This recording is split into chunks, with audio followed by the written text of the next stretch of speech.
Hey everyone! Today, we're diving into the fascinating world of early Judaism, a period stretching from the 6th century BCE to 70 CE.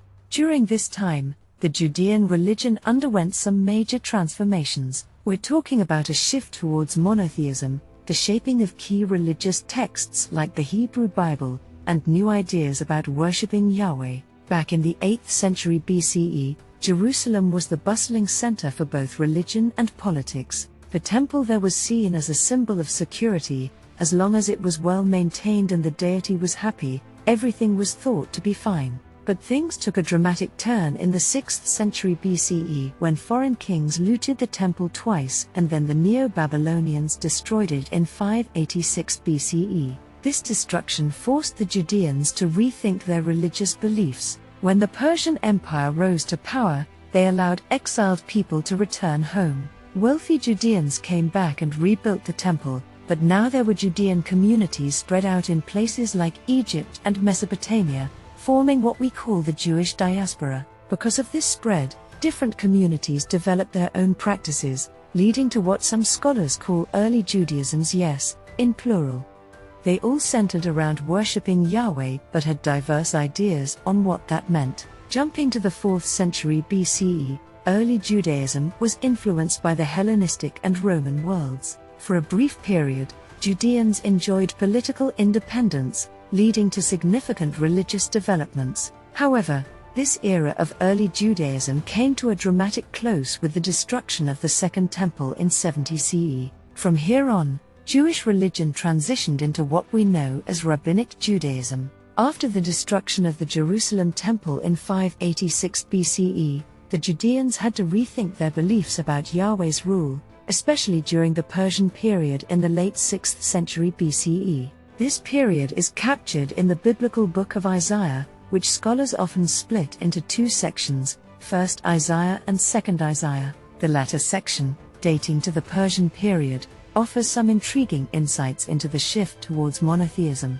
In Isaiah 44:9-20, the author criticizes the worship of idols, stating, "They, the idols, do not know, nor do they comprehend, for their eyes are shut, so that they cannot see, and their minds as well, so that they cannot understand." This was a bold statement at a time when deities in Mesopotamia were often worshipped through statues believed to house the deity's presence. By dismissing these statues as lifeless, Isaiah was pushing the idea that only Yahweh was truly present and powerful, marking some of the earliest evidence of Judean monotheism. This concept is further developed in Isaiah 45:1-7, where Yahweh claims to have chosen Cyrus, the Persian king, to conquer Babylon as part of his divine plan. This depiction of Yahweh controlling the course of history and using foreign kings as instruments of judgment shows a profound shift towards viewing Yahweh as the sole divine power. However, the Hebrew Bible doesn't tell the whole story of Judean beliefs. Communities of Judeans in Mesopotamia and Egypt had their own religious practices. For instance, in Mesopotamia, documents like the Murishu tablets and the Al-Yabju tablets, dating from the 6th and 5th centuries BCE, reveal a Judean community living near Babylon. These records, mostly legal and financial, frequently include names incorporating Yahweh, suggesting these people worshipped Yahweh. But beyond these hints, it's hard to pinpoint their exact religious practices, and they might have also worshipped Mesopotamian deities. Similarly, documents from a 5th century BCE Judean settlement at Elephantine in Egypt show that while these Judeans worshipped Yahweh, they might have also venerated deities like Anat and Ashim. This indicates that not all Judeans followed the strict monotheistic tendencies found in Persian period biblical texts. Folk religions and practices that didn't become mainstream were likely prevalent among the common people, even though they're not well represented in the Hebrew Bible, which reflects the views of elite scribes. By the end of the Hellenistic and Roman periods, monotheism had become a defining feature of Judaism.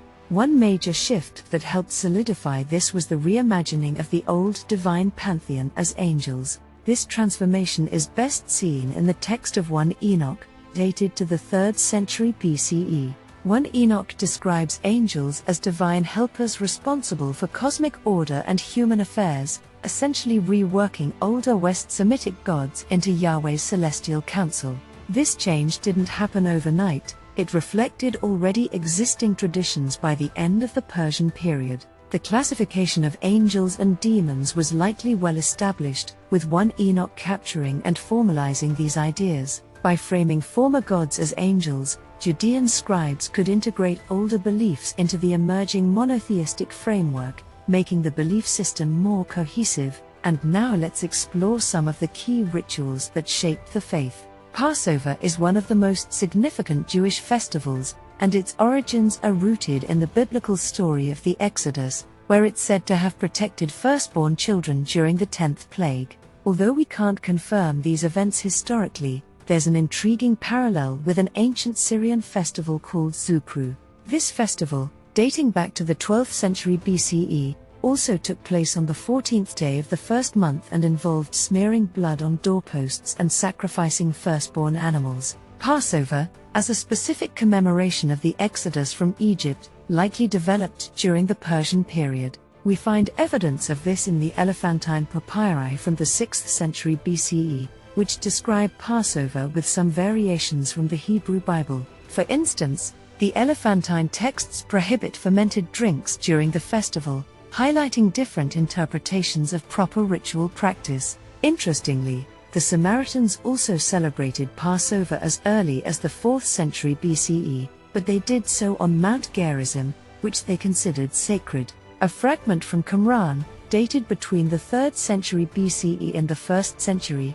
restricts young boys and females from the Passover feast, showcasing the diversity of its practice across communities. And the Sabbath, a day of rest from Friday evening to Saturday evening, has its roots in the creation story from Genesis. While the exact origins are unclear, biblical tradition links the Sabbath to the day Yahweh rested after creation. This practice became central during the Persian period, between the 6th and 5th centuries BCE, as reflected in texts like 1 and 2 Chronicles and Nehemiah. Interestingly, Sabbath isn't mentioned in the Elephantine texts, raising questions about its practice there. However, the Sabbath gained particular importance during the Hellenistic period, when the Seleucid ruler Antiochus IV sought to Hellenize the Judeans. He attacked Jerusalem on the Sabbath and desecrated the temple. This spurred Judeans to fiercely defend their identity, emphasizing Sabbath observance, the temple, and other key practices. In response, a rebellion led by Mattathias laid the groundwork for the Hasmonean dynasty, and circumcision was a major ritual symbolizing the covenant between the Judeans and Yahweh. Other festivals like Yom Kippur, the Feast of Weeks, and the Feast of Tabernacles also developed, reflecting the agricultural calendar. Hanukkah emerged in the 2nd century BCE to commemorate the rededication of the temple after Antiochus's desecration. The mikveh, a ritual bath for purification, became common in the 2nd century BCE, with over 850 discovered at various sites, indicating its widespread importance. Finally, the first synagogues appeared in the Hellenistic period, serving as places of prayer and community gathering. An inscription from the 3rd century BCE in Egypt highlights their significance, showing the growing centrality of prayer in Jewish life. And now let's talk about the Hebrew Bible, or Tanakh, which is also known as the Old Testament. This collection of texts wasn't just one book that appeared out of nowhere. Instead, it evolved over time, from the 8th century BCE to the 2nd century BCE, gradually coming together as we know it today. The Hebrew Bible started as a compilation of various Judean writings rather than a single, divinely inspired text. For a long time, these texts weren't universally seen as holy or authoritative. Their role in religious life really began to solidify between the 6th century BCE and the 1st century CE. Take the Book of Kings, for example. It covers the history of Israel and Judah from King David's reign up to the destruction of the Jerusalem temple in the 6th century BCE. Then there's Chronicles, which covers similar history but was written during the Persian period. Chronicles often mirrors Kings but also makes significant changes. For instance, where Kings depicts King Manasseh as a corrupt ruler who led Judah astray, Chronicles portrays him as having repented and made things right. This shift in portrayal highlights how the Hebrew Bible's role evolved. Chronicles aims to legitimize the Davidic dynasty by emphasizing Manasseh's repentance and reform. This alteration reflects a growing emphasis on the importance of adhering to Yahweh's law, as outlined in texts like Deuteronomy. The idea of following the law given through Moses became more central, suggesting that by the Persian period, the first 5 books of the Hebrew Bible, the Torah, were starting to be seen as a core component of religious practice. As the Hebrew Bible began to be viewed as offering divine guidance, it became more integral to the identity and practices of Judeans. Different groups, however, had varying interpretations of these texts. For instance, during the Hellenistic period, texts like the Testaments of the 12 Patriarchs treated the Torah as universal wisdom.